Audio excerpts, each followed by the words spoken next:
Welcome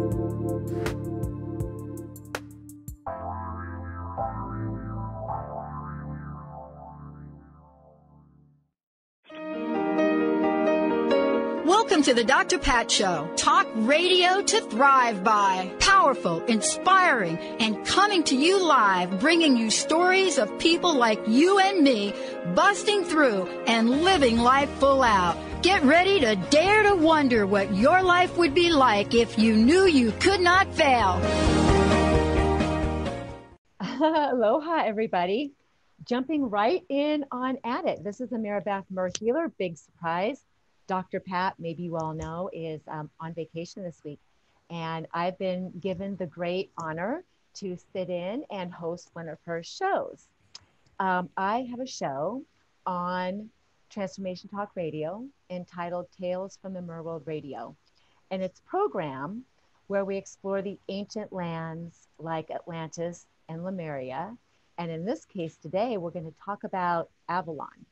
We're going to go into some mythology of Avalon and the Norse gods and the Northern Path with a really wonderful guest. But before I get to my guest today, I want to talk a little bit about incoming energies for September. Welcome to September. We're on the verge of a full moon in Pisces. That comes up tomorrow.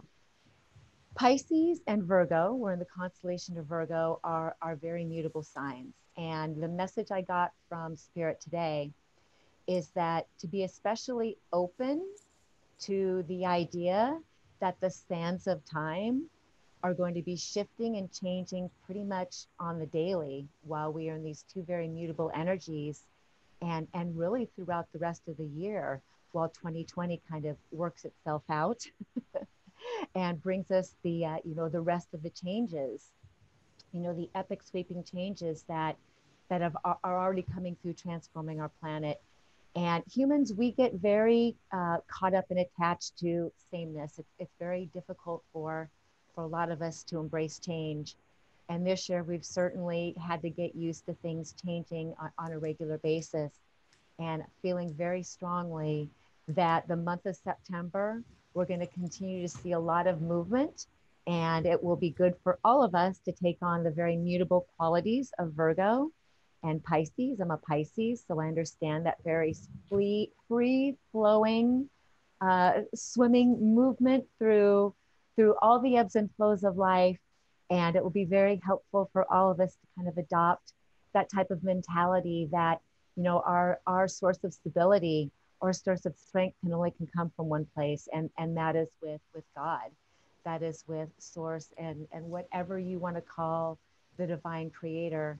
That trust and that tethering in and that line of communication, that line of stability really can only come from one place, and that is from our individual connection to the divine.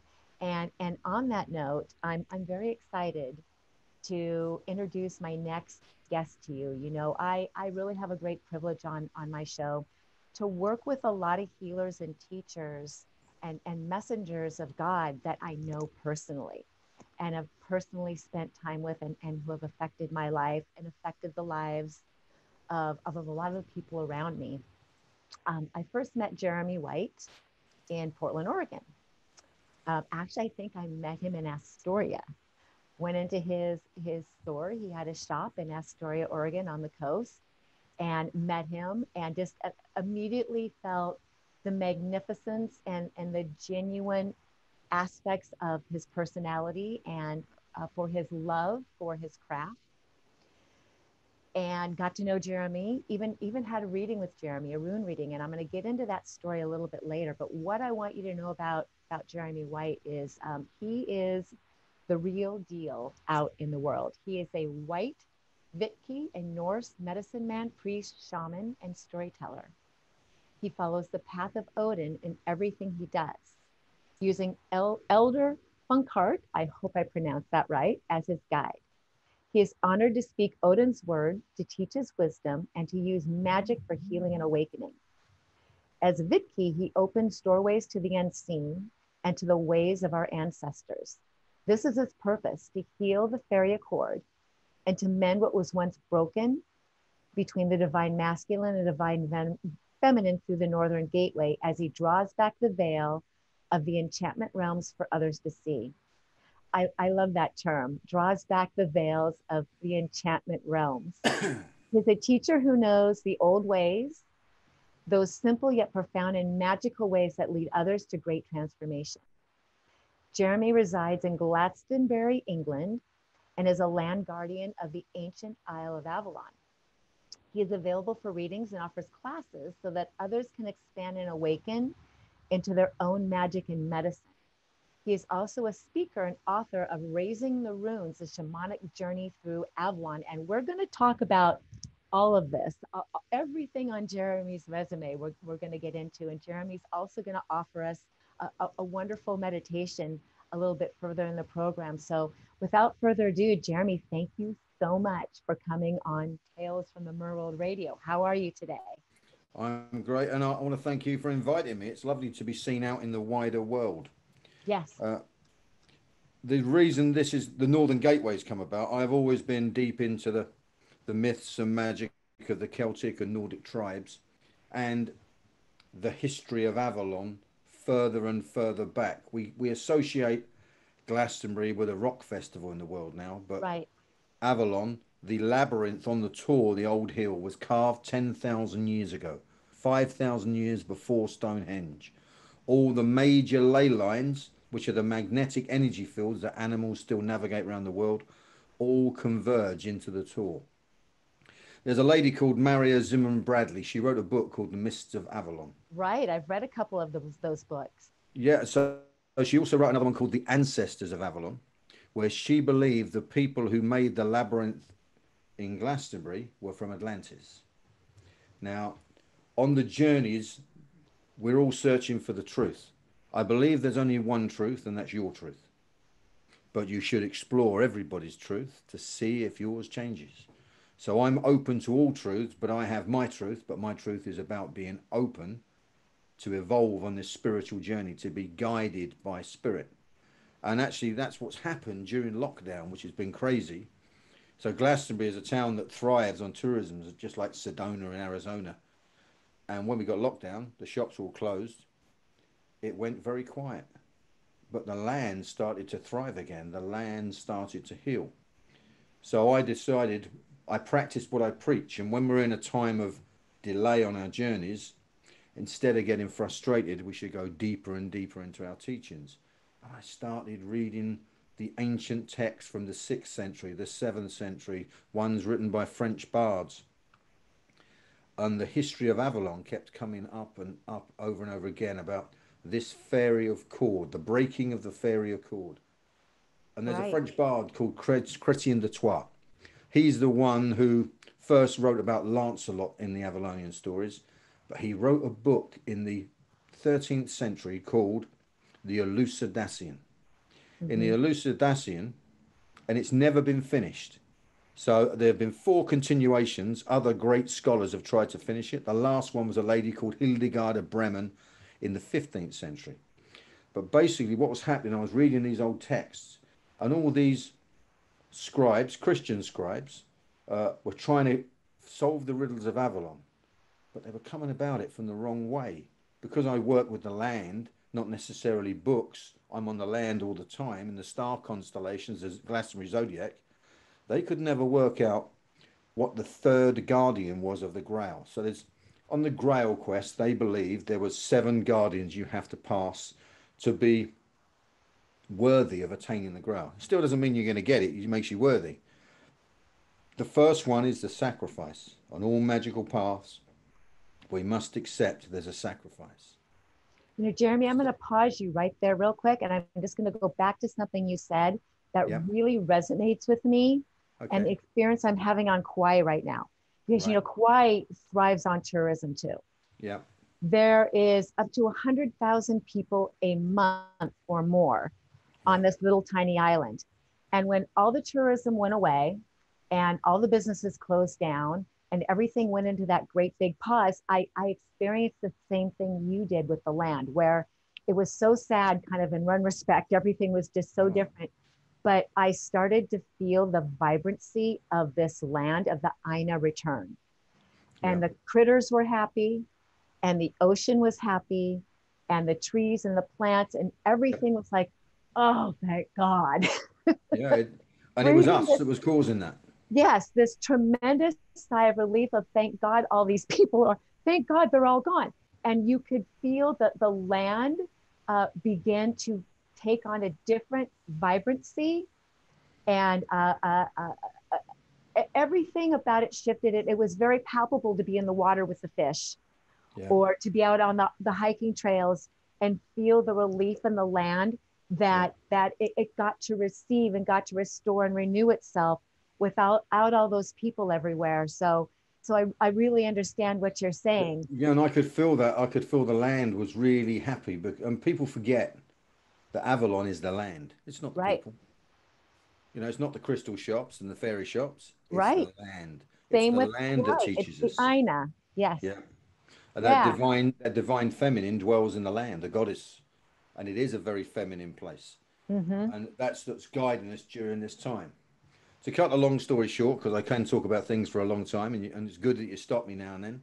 Uh, the northern path for me is the coming together of the white dragon of the Norse and the Germanic tribes, and the red dragon of the Celts. And together they sit like yin and yang in Glastonbury. And when we can get that path together, the male and female comes back into balance. Right. So the origins of the search for the Holy Grail, in latter years, it's become a Christian quest for the Grail cup of Christ. But that story existed much earlier, and it represented the divine feminine. So in ancient Britain, after the Romans left, before the time of King Arthur, there were always goddesses and maidens who watched over the lakes, the waters, the waterfalls, and their traditions were to give care, healing, nourishment to any stranger that passed by. It was an ancient heathen tradition and still followed in all indigenous cultures, countries, tribes, and cultures right across the world. But what happened is a Christian king called Amangon decided that these pagan women were evil, and he and his knights drove them away from the wells and into the forests, and they became the witches, they became the sirens, they became the wood nymphs and the water nymphs, and had a bad connotation about them. The Arthurian quest, when they search about saving the damsel in distress, is not about saving a weak woman. It's repairing the damage that the masculine has done to the divine feminine and getting that back in balance. And on the Northern Gateway, we try and wake up the knowledge in these stories, the magic that dwells in our DNA of our ancestors, and try and put that back in balance. And there's a very famous fairy bard. His name is Blehair Bleharis, which means actually the hairy fairy. But he's from a long time ago, and he was taken to Arthur's court, and Arthur was trying to repair the damage done by the breaking of the fairy accord. And he said it's very simple. And he said, why are you trying to repair something in the past? Don't live in the past, live in the present. You're to heal the now, here and now, and set an example to those children who come after. So I believe in this century, because in Britain, 70 years ago, I would have gone to prison for witchcraft. And it's not, it's in living memory.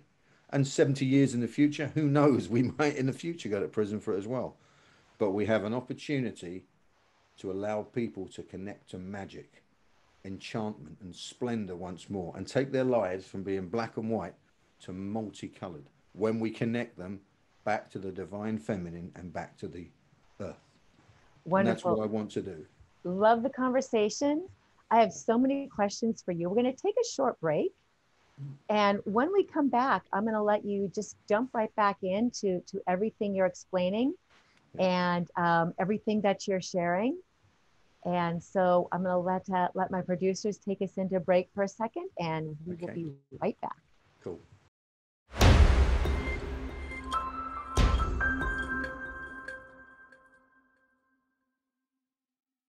Aloha, everybody. My name is Ameera Beth Healer, and I'm here today sitting in for the wonderful Dr. Pat.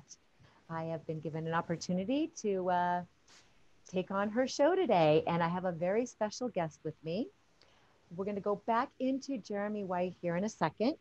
In the meantime, I would like you to know that if you would like to learn more about the ancient lands of Atlantis and Lemuria and Avalon, you can find me every second and fourth Thursday at 1 p.m. Pacific time on Tales from the Merworld Radio on this very same network.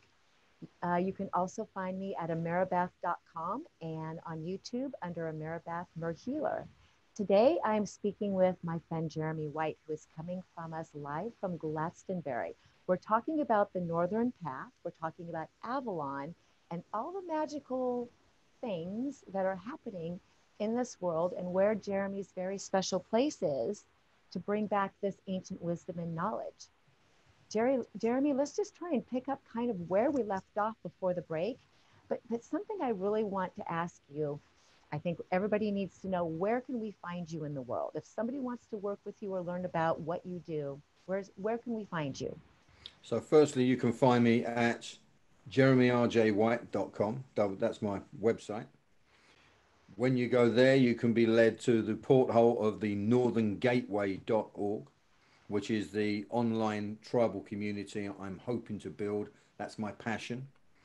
On the website, I teach the runes, I teach the shamanic path, but I also do offerings, what we call beyond the veil. It's so people can have a taste of what it's like. I'm going to give you a taste later on of how we work with the Elder Futark runes, which means the old father.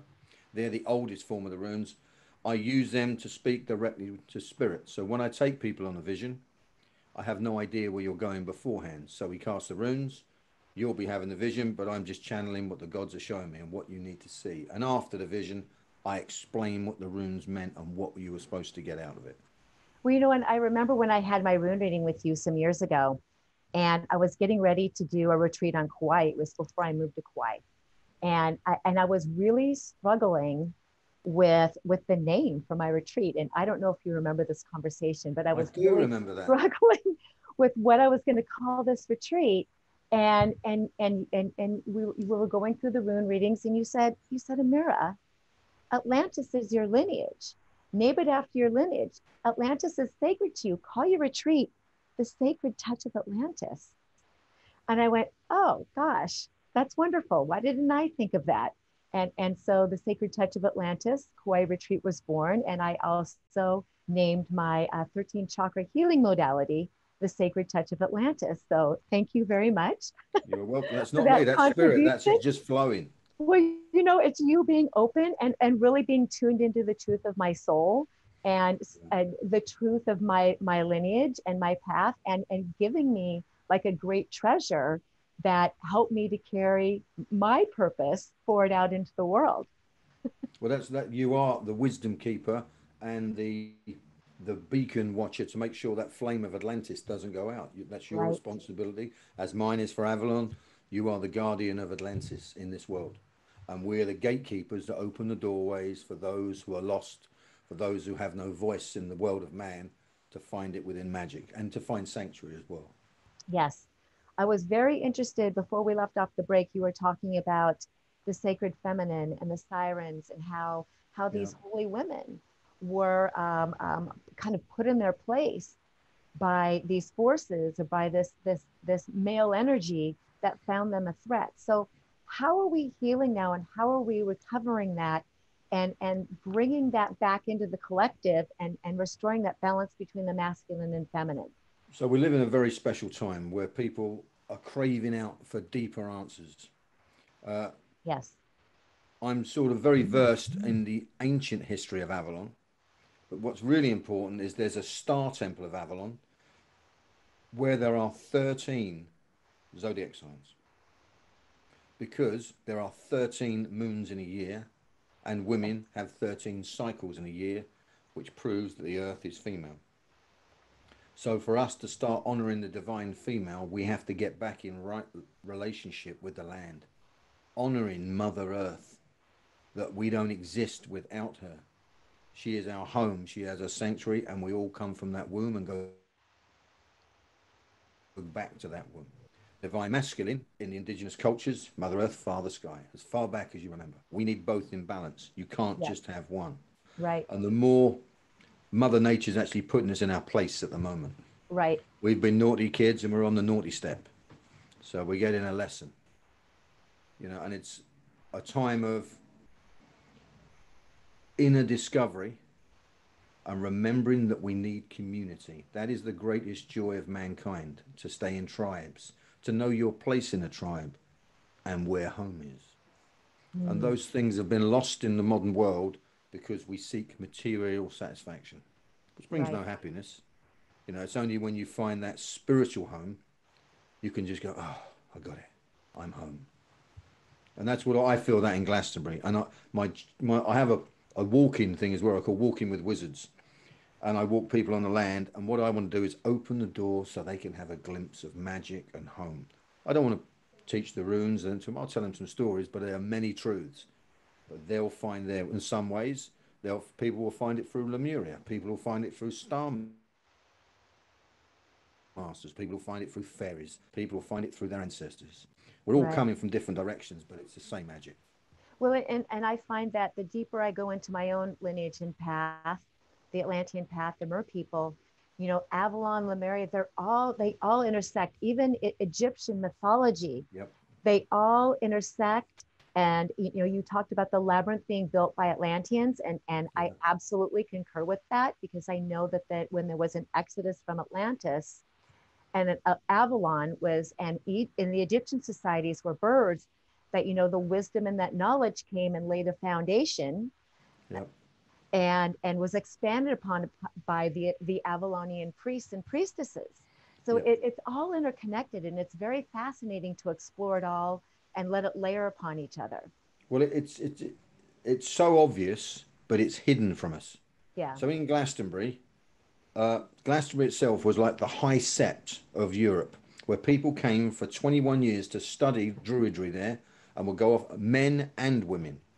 And then they built Glastonbury Abbey on top of it and made it very Christian. But that doesn't stop the medicine that was there before, and people still come to be taught. And druid, the word means tree-wise, to learn from nature. And that's what we're having an awakening to, like you've experienced, and wow, this amazing energy that's coming back from nature at the moment. Right. Those who are empaths who can tune in can understand it. I believe that nature wakes my DNA, and the messages stored in my DNA, and whether those channeled messages come from up there or from within here, they're being released at the right time. Mm-hmm. Indeed. And so tell us a little bit more about if someone were to come to you and want to learn from you, how would you start? Like, do you start with a reading for them? What kind of classes do you offer? All of it.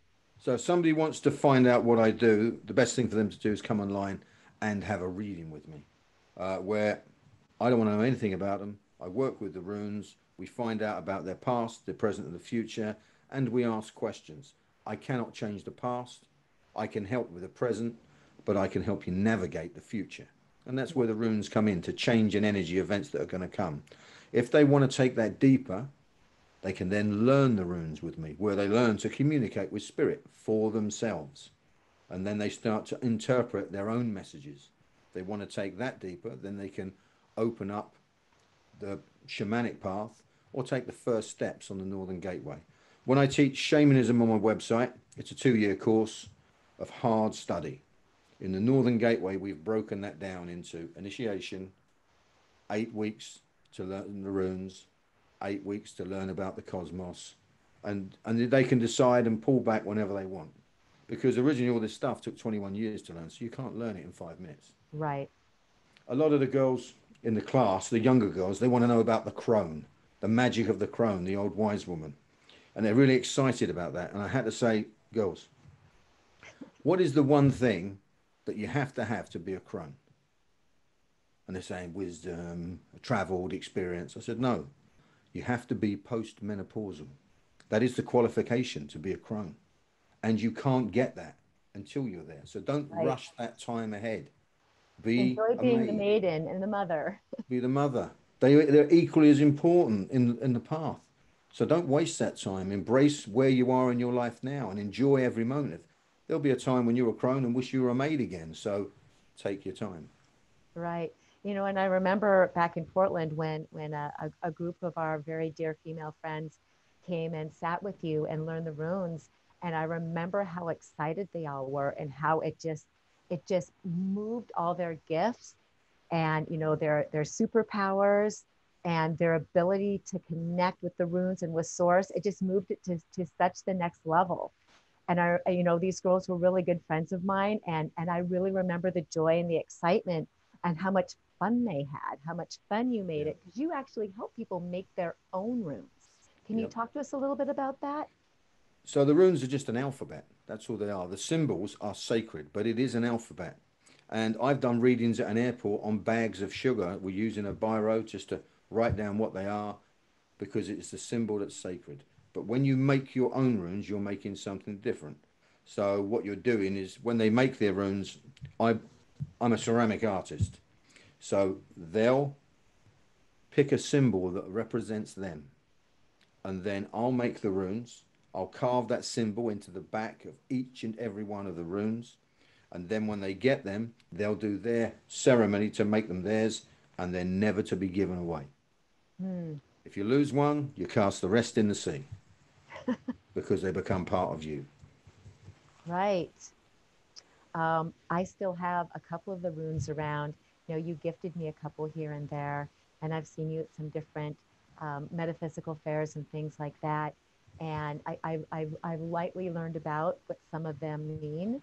And anytime that I've been around the runes, especially the ones that you've created, you really do feel the potency of that glyph and the potency of the energy or the god or goddess that is associated with those glyphs. It might be fun to talk a little bit about what that means, that these glyphs are actually associated with a deity that can So we'll speak to take you. one called. I'll explain first of all how the runes work. So we're at school taught A is for apple, B is for ball. The runes are A is for answers, B is for beginnings. So each alphabetical letter has a spiritual meaning. But we'll take the one B for Bakana, which means new beginnings, fresh starts. It's represented with, excuse me, the birch tree, but also the goddess Frigga, who is the holy mother. You have the maid, the mother of crone, but Bakana is the goddess. She who knows everything but says nothing because she just watches and cares for her children below her. So that one rune has a mystical meaning, which is for readings. It has a mythical meaning, which is the story of the goddess Frigga, the Holy Mother.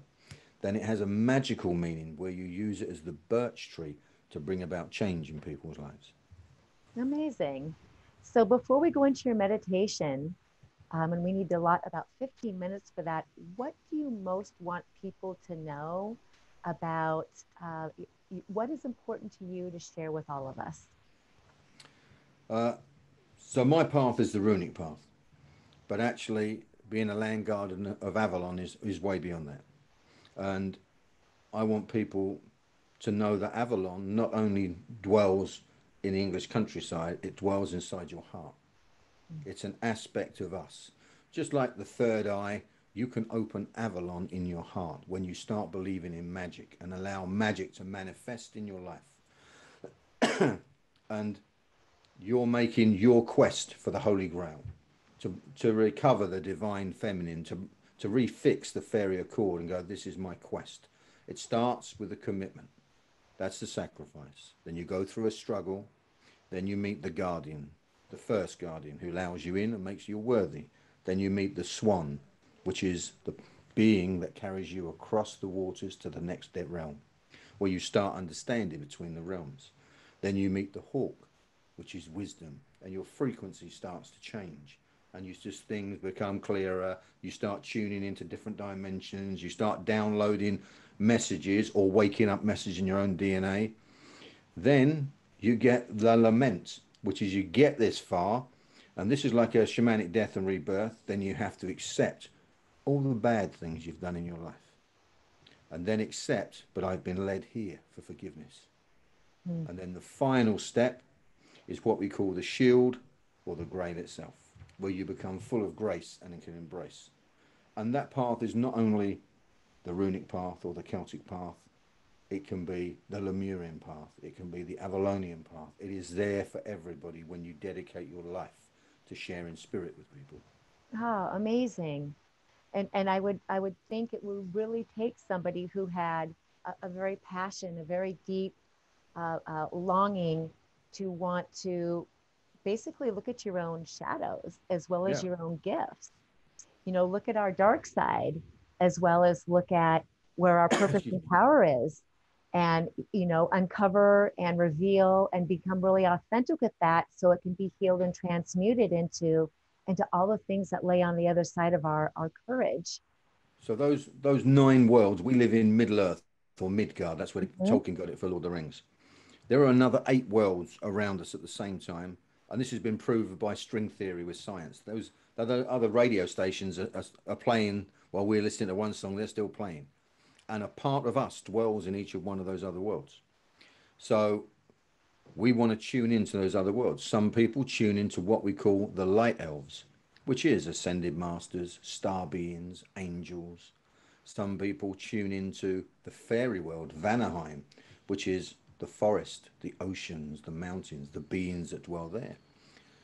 But you do have to face your dark elf, the worst Right, part of you, the worst aspect of you, and know that they exist. You can't have one without the other. They're all aspects of us. What we right. want to, the dark elf is, we want to learn as much from those mistakes as we do from the enlightenment. So Well, we I could don't. really Sorry. just listen to you for forever, go on, but I would really like to get to your meditation. I know you have something Okay, very cool. special planned for our audience. So I'm going to go ahead and just let you take it from the top. Right. So what I'm going to do is I'm going to put my hands on the runes. I'm going to do a chant to connect our energy. You're Would going to you mind pick. showing us a couple rooms? Okay. So I'm not sure if it'll work. I'll have to take my what we call green screen off because it won't show them on the screen. Oh, I see. Okay. You know, that's the magic of technology. Yeah. So, well, strange enough, there is the Bacana rune I've just picked up. We've just been talking about it. So I'm going to do this chant and you're going to pick 3 numbers and I'll show those runes, but I won't tell you what they mean until after the vision. Okay. So close your eyes and listen to the sound of my voice. Okay. Manas, manas, manas. Me, ma, mu, mo, me. Manas, manas, manas. Okay, Mira, I'd like you to pick 3 numbers between 1 and 24. We're going to go 3, 11, and 22, please. I'll just get the other ones out of the way.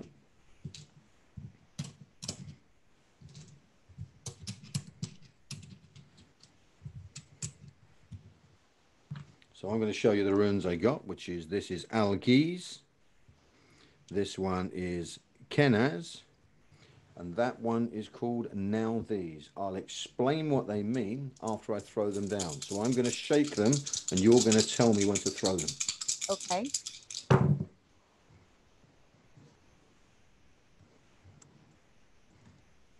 I'm ready. Okay, cool. So, oops, turn my light up. Where's my light? There we go. And this is my drum with all the teachings on it. Everything goes on my drum. So the students, they learn from me, they put something else on their drum.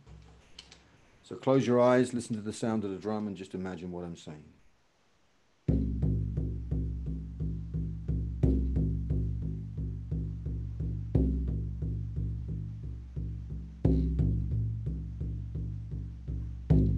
Fail, Uras, Thoras, Ansus, Rado, Kennas, Gibo, Wunjo, Hegalas, Naudis, Isa, Yara,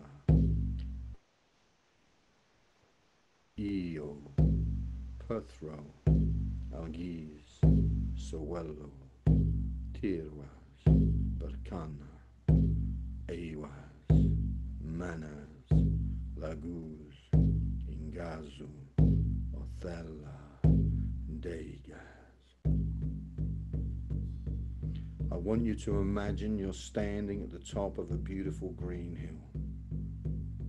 You can see for miles and miles in every direction. You turn around behind you and there's a flagpole. Halfway up the flagpole there's a flag flapping in the breeze. I want you to look at the shape of the flag, the colour of the flag. Are there any symbols or patterns on the flag? When it's completely clear, untie the rope and raise the flag to the very top, telling the world of spirit you are ready to receive the wisdom.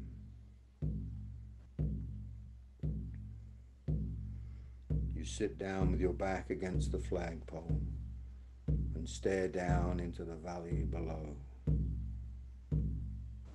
And you see a great stag approaching you along the valley with a massive rack of horns.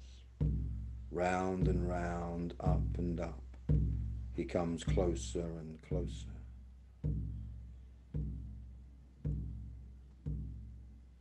Right at the very top, he bows his head and tells you to climb onto his shoulders. But before you do, you tie a golden thread around your waist and to the flagpole, so you can easily bring yourself home. The stag turns and leaps off the hill into the sky above the valley. You hold on to his antlers as he flies back in time.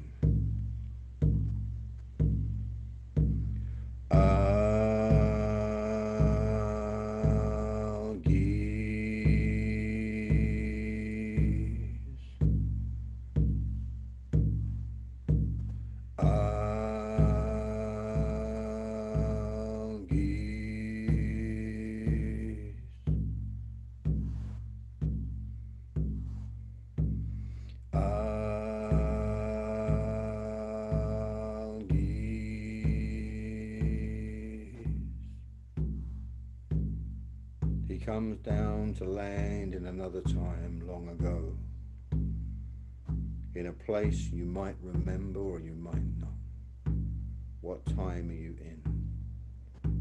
He walks slowly to a village, and there in the center of the village is a monument. You climb down from the stag.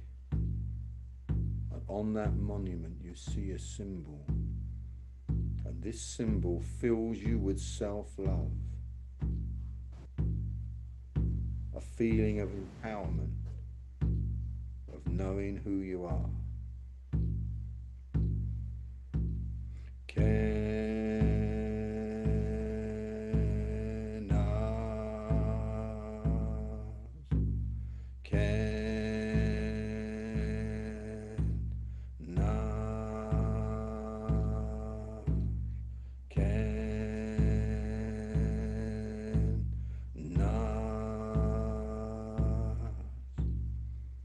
Climb back on the stag and you wander through the village, feeling strong, feeling protected, and you come across a woman who is tethered to a pole at the end of the village for some crime or persecution.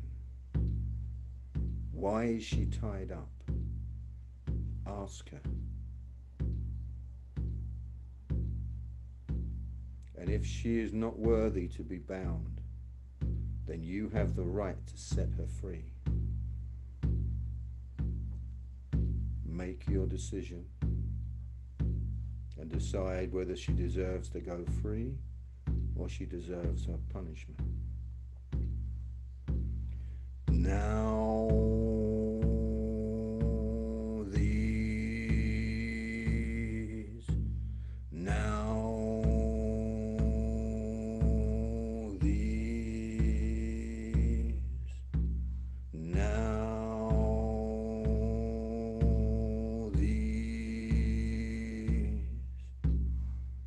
climb back on the stag, and he begins to trot, then to canter. Then he bounds up into the sky again, high over this village, flying back in time to our time, the 21st century.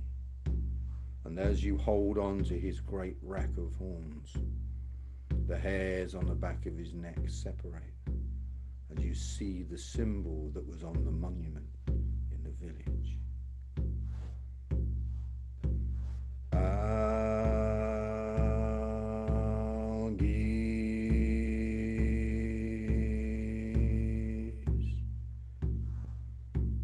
Yakuna, Yakuna, Yakuna, Yakuna, Yakuna.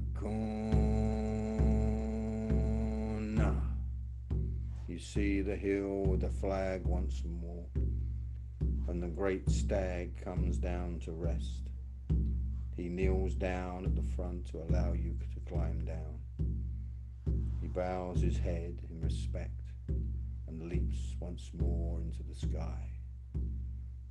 You untie the flag on the flagpole and lower it once more to half-mast. You remember what time you went back to. You remember the symbol of power on the monument. You remember why the woman was bound and whether you let her go or not. You remember the symbol once more on the back of the stag's neck. You remember all these things, and you wait for the 4 beats that bring you back to me here, to Midgard, the realm of man.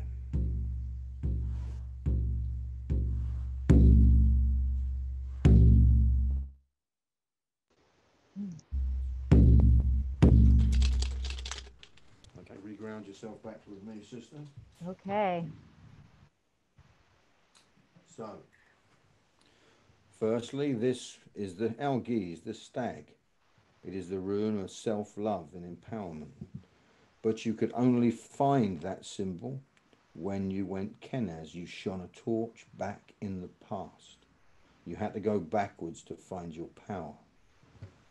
And once you found your power, you made the decision of whether to let the woman go or she says that she pays her price. I never know where you're going, and I just like spirit to guide me in the vision. So what was your flag, Ameera? You know, I saw the American flag of freedom. Right, cool. Freedom and sovereignty. Yeah, and what time did you go back to?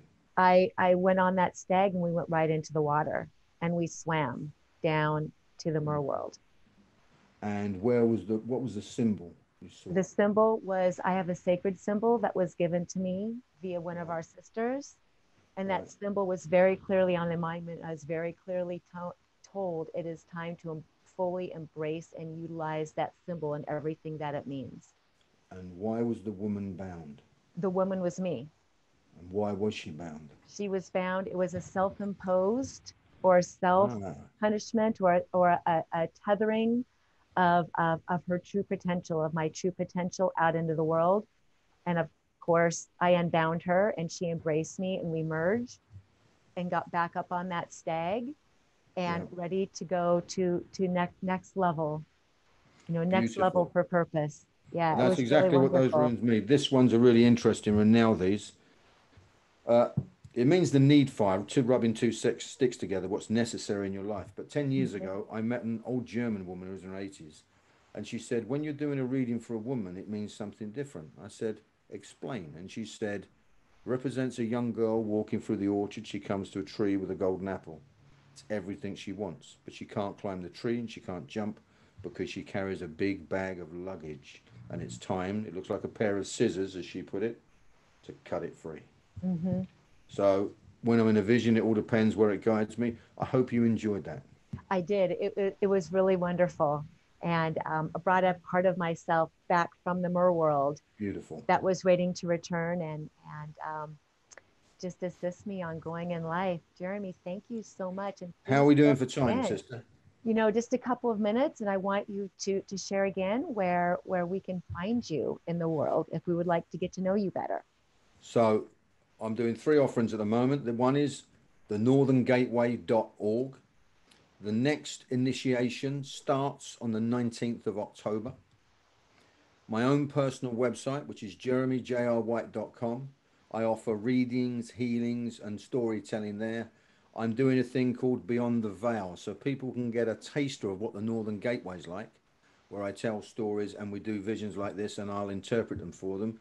The next one of that is on the Saturday, the 12th at 7 p.m. UK time, which is 11 a.m. Pacific Standard Time. Okay, excellent. And I sure hope that anybody who views this broadcast either now or in the future and listen to that amazing meditation that we just did together, and I feel like when you share something like that publicly, not only does it affect me and assist me, but anybody tuning in, can take that journey as well and rediscover or bring back parts of themselves through that meditation. Well, Yeah. we're the guardians of the magic and the medicine. So my job is to share the magic of Avalon as far and wide as I can, so others can tap into that energy and use it to heal those they come in contact with. Right. And As right for you with now, the Atlantean energy. magic and the return to that magical child Yeah, that is within us, that, that child that was birthed into this world yeah, pure and open and ready to receive. That life kind of like can beat out of us here and there, yeah. like a return to the magical ways. I feel that's one of the most important lessons or teachings into going into these mythologies. People wonder, like, what's the use of this? Well, the use is to return that magic to our spirit and that knowledge that we are so much more, our cells and our DNA, how so much more, our soul has so much more than just this experience that we have here on earth. There really is so much more.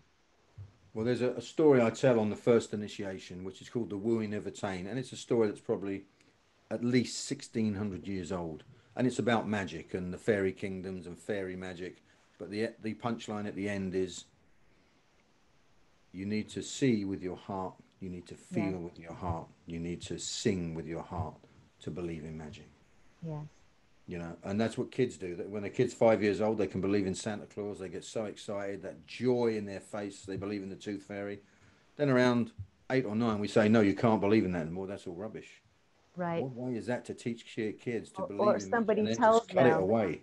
somebody tells them that's not true or that's not Yeah. real. But And to the me, it magic, is. yeah, I'm approaching 60. I believe in magic.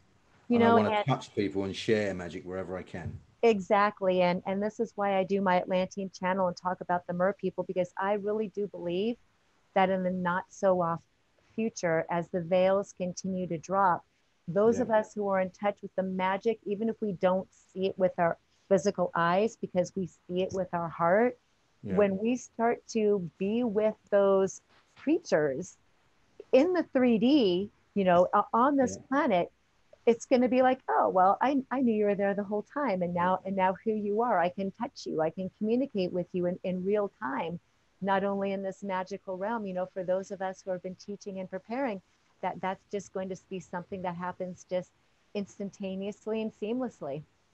I work with ley lines all the time. This is a long story, but I'm going to cut it really short. Basically, when I do talks on ley lines and the magic of the land and crop circles, and I was doing a story of my life from where I was born to where I had to go on one straight line to find my magical path, and that is all the way to the Pacific Northwest. Right. It is one line from where I was born, through Stonehenge, through Glastonbury and Avalon, through the west coast of Wales, where I grew up as a kid, through the village my father's from in Ireland, and all the way to the Pacific Northwest to Astoria, Oregon.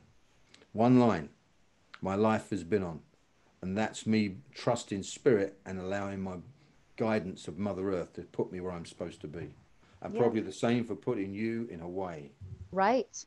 Yeah. Yep. We all are led to where we need to heal, where we need to develop, and where we feel most magical. And Yeah. I'm where I'm supposed to be, and you're where you're supposed to be. And I love that we got to intersect in Portland Yeah. for And a I'm little not from while. Glastonbury or Avalon. I'm from London. I'm from the city. but this is the place that calls me and has allowed me to be a guardian of it, and I'm honored to do that. And the same for you in Hawaii. Yes.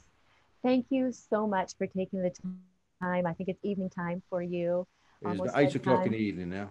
Yeah, thank you so much for taking your time to speak with me and to teach us all, Jeremy. I appreciate you so much. Oh, it was And beautiful. Thank you for inviting me. It was lovely to get to share some of the magic. yeah, and for all of you out there, you can find me on Tales from the Merworld Radio, on the Transformation Talk Radio, on the second and fourth Thursdays at 1 p.m. Pacific time. And until then, I send you oceans of aloha and thank you for allowing me to express myself.